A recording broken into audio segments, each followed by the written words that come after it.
Existe um tipo de silêncio que só se instala após uma tragédia. Não é a ausência de som, mas a presença esmagadora de uma pergunta sem resposta. Em uma tarde de primavera em 1996, na pacata região de Zenegat, na Bélgica, um menino de 2 anos e meio, com cabelos loiros e olhos cinza-azulados, brincava em seu triciclo no quintal da avó. Em um piscar de olhos, ele desapareceu. Não houve gritos, nem testemunhas, nem pedidos de resgate. Houve apenas o vazio. Liam van den Branden se tornou uma ausência, e seu caso, o mais antigo desaparecimento de criança não solucionado da história moderna da Bélgica. Mais de 28 anos se passaram, e o tempo, em vez de trazer respostas, apenas aprofundou o mistério, cobrindo tudo com uma espessa camada de poeira e silêncio. O pequeno triciclo vermelho, deixado para trás, permanece como um monumento mudo à inocência roubada e a uma pergunta que ecoa através das décadas: o que aconteceu com Liam? Bem-vindos! Este é o lugar onde as histórias que o tempo tentou apagar são contadas novamente, onde as vozes silenciadas encontram um eco. Hoje, nós não vamos apenas investigar um caso, vamos mergulhar na anatomia de uma ausência, na dor de uma família que nunca pode viver o luto e no mistério que o solo da Bélgica guarda há quase 3 décadas. Esta é a história do dia em que o silêncio engoliu um menino. Para entender a profundidade de uma perda, é preciso primeiro compreender o que existia antes dela. Antes do vazio, havia a plenitude. A vida de Liam van den Branden, embora curta, era plena. Ele vivia em um mundo que parecia ter sido desenhado para a infância. Zenegat, uma pequena e pitoresca área perto da cidade de Mechelen, é um lugar onde a água e a terra se encontram em um abraço tranquilo. É um nó de rios e canais, onde o Disley, o Zene e o Net confluem, criando uma paisagem de juncos, pontes pequenas e barcos que deslizam suavemente sobre a água. Nos anos 90, era o epítome da segurança rural. Um lugar onde as portas raramente eram trancadas e as crianças da vizinhança brincavam livremente nos quintais e nas ruas silenciosas, seus risos sendo a trilha sonora das tardes. Era um mundo em câmera lenta, imune à pressa e ao perigo do mundo externo. Neste cenário bucólico, vivia a família van den Branden. Liam era o membro mais novo. Um menino de 2 anos e meio cheio de uma energia contagiante. Com seus cabelos loiros e finos que brilhavam sobre o sol e seus grandes olhos de um azul acinzentado, curiosos sobre tudo, ele era o centro de um universo familiar amoroso. Era descrito como uma criança feliz, sempre em movimento, explorando o mundo com a confiança destemida que só a inocência permite. Seu companheiro inseparável era um pequeno triciclo vermelho, um presente que ele amava. Pedalar naquele triciclo pelo quintal da avó, sentindo o vento no rosto, era a sua maior aventura. Ele não estava sozinho em suas explorações. Tinha um irmão mais velho e primos com quem compartilhava suas brincadeiras, formando um pequeno bando de aventureiros sob o olhar atento dos adultos. A casa da avó era o ponto de encontro, o porto seguro, onde as gerações se misturavam e a vida seguia um ritmo previsível e reconfortante. O dia 3 de maio de 1996 amanheceu como uma promessa de primavera. Era uma sexta-feira e o ar estava ameno, carregado com o cheiro de grama fresca e flores desabrochando. Naquela tarde, a cena na casa da avó de Liam era a imagem da felicidade doméstica. Liam, seu irmão e um primo brincavam no quintal da frente. A tia das crianças, Sandra, estava cuidando deles. Era uma rotina familiar, um momento de tranquilidade como tantos outros que já haviam vivido. Os sons eram de risadas infantis, o barulho das rodas do triciclo no caminho de cascalho, conversas casuais. Nada indicava a fratura que estava prestes a rasgar o tecido daquela realidade. Nada sussurrava sobre o abismo que se abria a poucos metros de distância. A tragédia raramente anuncia sua chegada. Ela se infiltra nos momentos mais mundanos, nos pequenos intervalos de distração. Aconteceu em um lapso de tempo tão curto que é quase imensurável. Talvez a tia tenha se virado por um instante para responder a uma pergunta da avó. Talvez seu olhar tenha se desviado para as outras crianças por um segundo. 1, 2, talvez 10 segundos. Ninguém sabe ao certo. Mas nesse fragmento de tempo, o silêncio começou a se instalar. Quando os olhos da tia voltaram para o lugar onde Liam estava, ele não estava mais lá. O que se seguiu não foi um pânico imediato, mas uma confusão momentânea. Uma criança de 2 anos não vai longe. Ele deve estar atrás do arbusto, ou talvez tenha entrado em casa sem que ninguém percebesse. Liam! A tia chamou. A primeira chamada foi casual. Liam! A segunda, um pouco mais alta. O nome dele, antes parte da melodia da tarde, agora pairava no ar, sem resposta. O eco que voltou foi o do silêncio. O coração começou a bater mais forte. A avó saiu de casa. Onde está o Liam? A pergunta, inicialmente uma simples curiosidade, rapidamente se transformou em um alarme. Eles procuraram no quintal, na casa, nos arredores imediatos, cada canto, cada possível esconderijo. E então, eles o viram. O triciclo vermelho. Estava ali, caído de lado no caminho, como um soldado tombado em um campo de batalha invisível. Suas rodas ainda podiam guardar o calor do movimento recente, mas seu condutor havia desaparecido. O triciclo era a prova física e terrível de que Liam estivera ali momentos antes. E agora ele não estava. A visão daquele brinquedo abandonado foi o gatilho. A confusão se transformou em medo, e o medo rapidamente escalou para um terror puro e avassalador. O grito com o nome de Liam agora não era mais um chamado, mas um lamento desesperado que cortava o ar tranquilo de Senegat. A tarde idílica havia se quebrado. O vazio, que definiria suas vidas para sempre, acabara de nascer. A busca por Liam van den Branden havia começado. O terror tem um som. É o som de pés correndo em desespero, de portas batendo, de um nome sendo gritado até a voz ficar rouca. Nos minutos que se seguiram ao desaparecimento de Liam, Senegat transformou-se. A tranquilidade daquela tarde de primavera foi rasgada por uma onda de pânico que se espalhou de casa em casa, de vizinho em vizinho. A comunidade, antes unida pela paz, agora estava unida pelo medo. Homens e mulheres abandonaram seus afazeres e se juntaram à família na busca frenética. Eles vasculharam jardins, olharam em valas, abriram galpões. Cada arbusto parecia esconder um segredo. Cada sombra parecia uma mentira. A busca inicial era um organismo caótico, movido a pura adrenalina e a uma esperança desesperada de que tudo não passava de um susto. Um terrível mal-entendido. Logo, as sirenes cortaram o ar. A chegada da polícia marcou uma mudança fundamental. A busca deixou de ser um esforço comunitário e se tornou uma operação oficial. O que era um medo privado agora era uma emergência pública.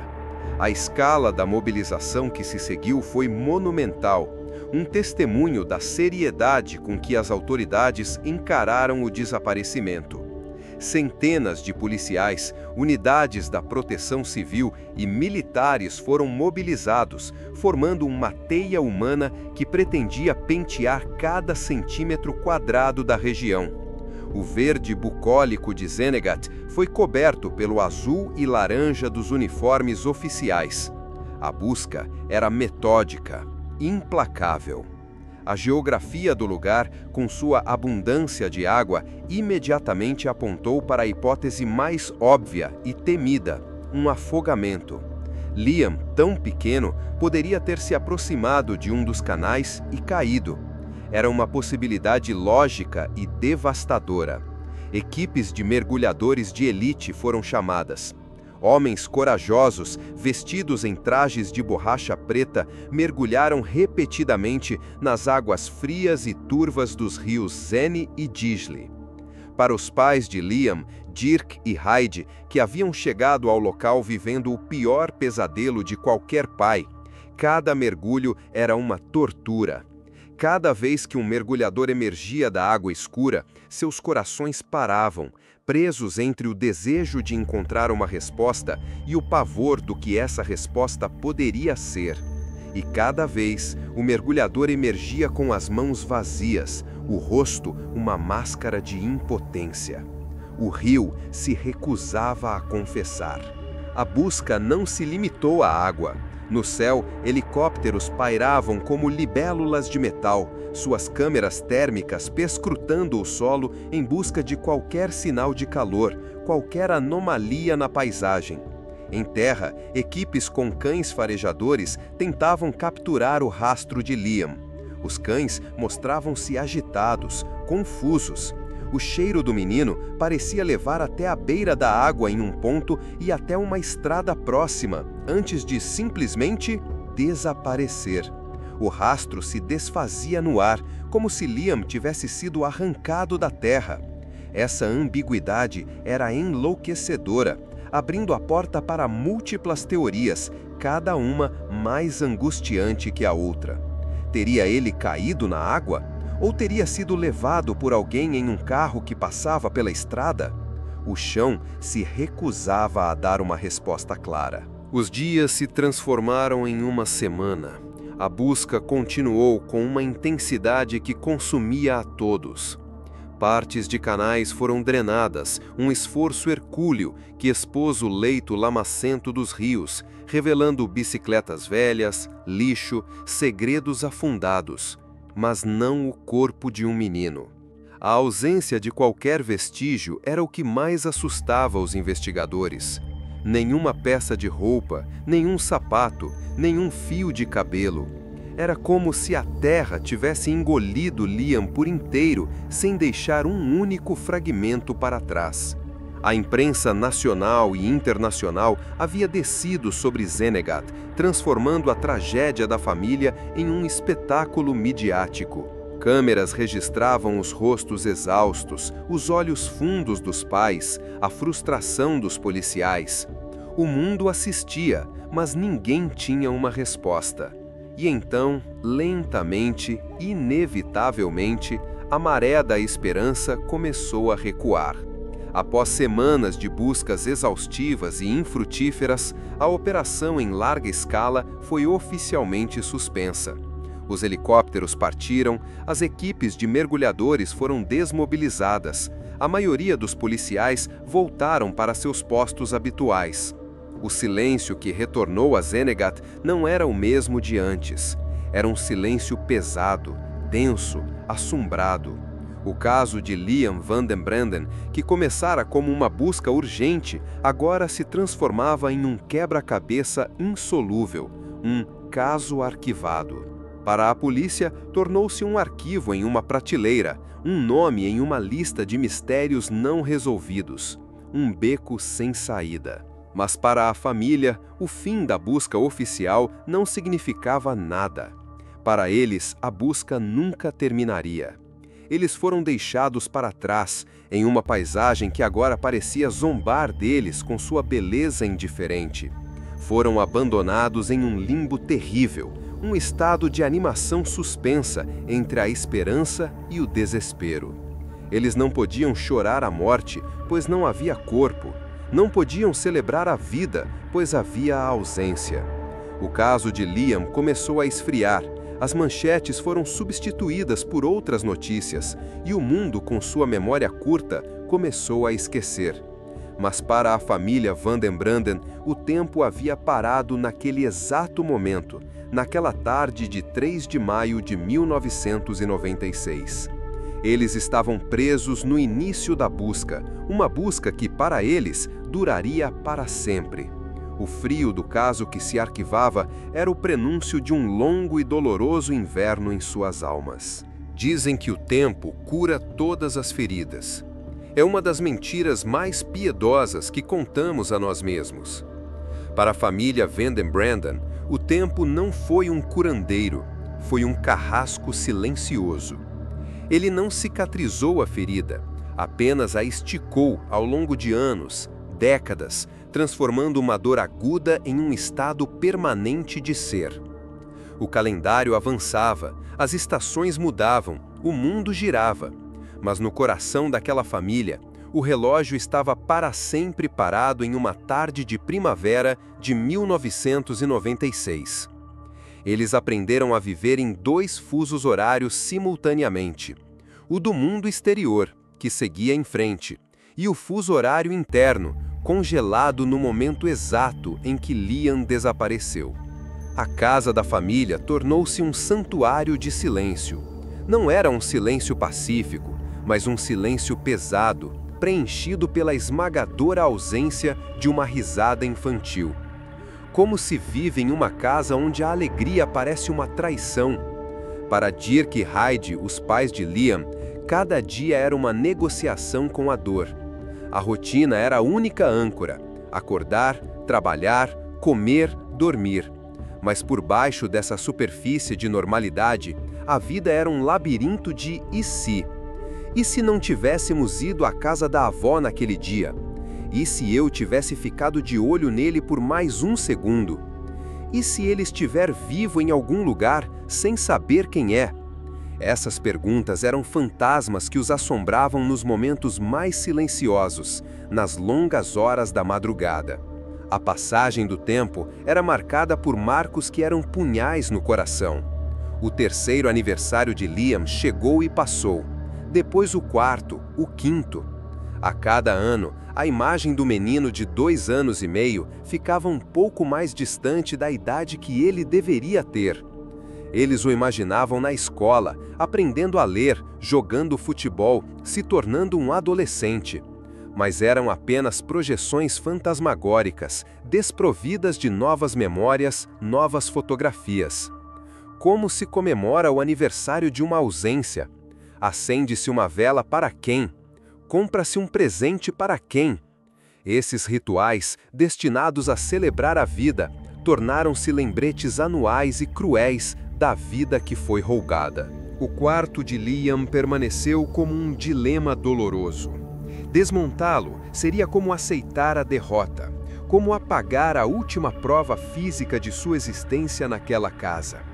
Mantê-lo intacto era transformar o espaço em um museu da dor, um cômodo coberto pela poeira do tempo, onde cada brinquedo, cada pequena roupa era um eco de um futuro que nunca chegou. Para o mundo, Liam Van den Branden era um nome em um arquivo de caso arquivado. Para eles, ele estava em todo lugar e em lugar nenhum ao mesmo tempo. A dor não era exclusiva dos pais. Para a avó, o quintal de sua casa, antes um lugar de encontros felizes, tornou-se para sempre a cena de um crime sem corpo, o epicentro da tragédia familiar. Cada flor que nascia ali parecia crescer sobre um solo de tristeza. E para a tia Sandra, que estava vigiando as crianças, o peso daquele breve instante de distração tornou-se uma sombra que a acompanhou por toda a vida. A culpa, mesmo que merecida, é uma companheira cruel e persistente. No entanto, em meio a essa paisagem de dor e estagnação, uma pequena e teimosa semente se recusava a morrer: a esperança. Era essa esperança que os impedia de viver o luto por completo, mantendo-os em um estado de limbo perpétuo. Cada telefonema de um número desconhecido, cada notícia sobre uma criança encontrada, cada boato, por mais absurdo que fosse, acendia uma faísca em seus corações. Essa esperança era ao mesmo tempo sua maior força e sua maior tortura. Era o que os fazia continuar e também o que garantia que a ferida nunca, jamais, pudesse começar a cicatrizar. Eles se tornaram os guardiões da memória de Liam, os únicos que não podiam se dar ao luxo de esquecer, enquanto o resto do mundo lentamente virava a página. Na ausência de fatos, a imaginação humana corre solta.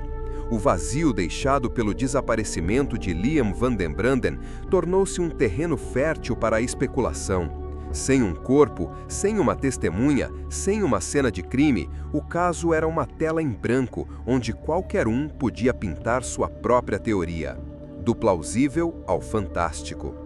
Para os investigadores e para a família, navegar nesse oceano de possibilidades era como estar perdido em um nevoeiro denso, onde cada sombra poderia ser um monstro ou apenas uma ilusão. A primeira e mais lógica teoria, claro, foi a do afogamento. Zenegate é um lugar definido pela água. Para uma criança de 2 anos, um canal é um convite perigoso. A hipótese era simples e trágica. Em um momento de curiosidade infantil, Liam aproximou-se demais da beira, escorregou e caiu. Teria sido rápido, silencioso e fatal.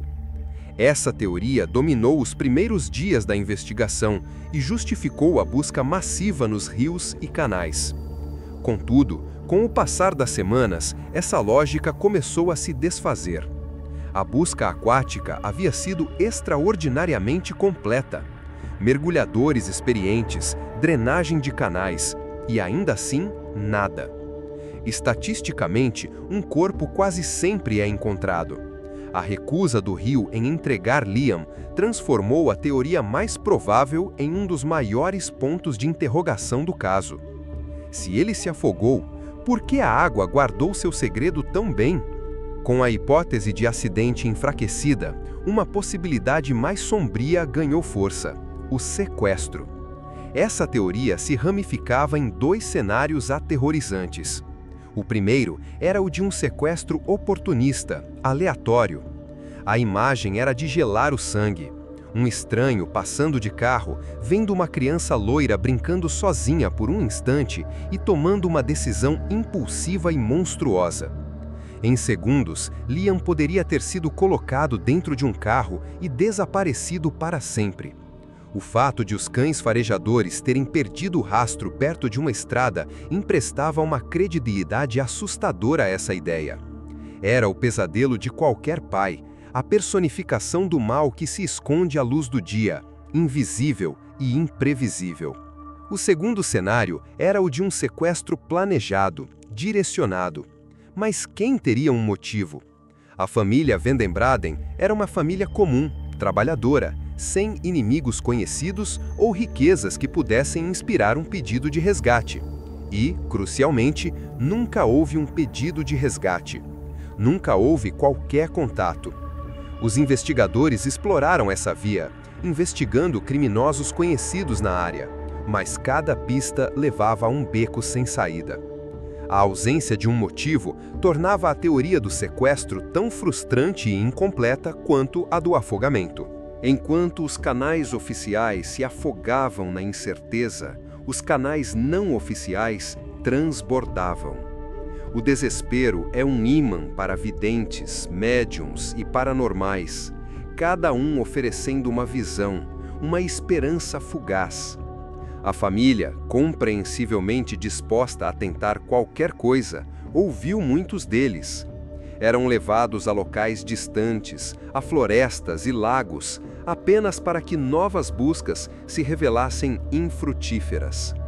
Cada falsa profecia era mais uma camada de dor sobre a ferida já exposta. Ao mesmo tempo, na pequena comunidade de Zenegate, o veneno do boato começou a se espalhar. Sussurros e olhares desconfiados alteraram a dinâmica da vizinhança. Você ouviu sobre tal pessoa? Eu sempre achei aquele vizinho estranho. A tragédia gerou uma paranoia que manchou a inocência do lugar para sempre. Talvez o aspecto mais cruel dessa longa espera tenha sido a torrente de pistas falsas e boatos maldosos. Durante anos, a família viveu em uma montanha-russa emocional. Telefonemas chegavam de toda a Bélgica e até de outros países. Eu vi um menino que se parece com Liam em um supermercado em Antuérpia. Há uma família na França com uma criança que se encaixa na descrição. Cada pista, não importava quão tênue, tinha que ser investigada pela polícia e trazia para os pais uma nova onda de esperança torturante, sempre seguida pelo golpe esmagador da decepção. Pior ainda, eram os trotes cruéis, pessoas que ligavam por maldade ou para se sentirem importantes, brincando com a dor mais profunda que um ser humano pode sentir. Assim, a verdade sobre o que aconteceu com Liam não foi apenas perdida, foi ativamente enterrada sob uma avalanche de teorias, mentiras, falsas esperanças e becos sem saída. O mistério tornou-se um quebra-cabeça com peças demais, a maioria delas pertencentes a outras caixas.